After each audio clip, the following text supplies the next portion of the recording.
પ્રધાનમંત્રી નરેન્દ્ર મોદી આસામના દરાંગમાં આજે 18,530 કરોડ રૂપિયાથી વધુની વિકાસ પરિયોજનાનો શિલાન્યાસ અને ખાતમુહૂર્ત કર્યું હતું.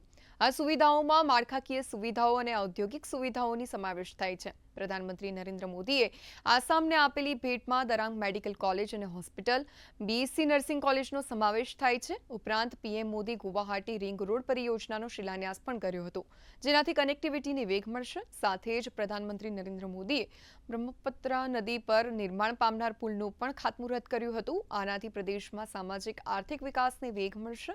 ઉપરાંત તેઓ નુમાલીગઢમાં વિશ્વના પ્રથમ વાંસ આધારિત ઇથેનોલ પ્લાન્ટનું લોકાર્પણ કરશે. 40 એકરમાં 5,000 કરોડના ખર્ચે નિર્માણ પામેલા આ પ્લાન્ટમાંથી દર વર્ષે 5 લાખ ટન વાંસમાંથી 50,000 ટન ઇથેનોલ બનશે.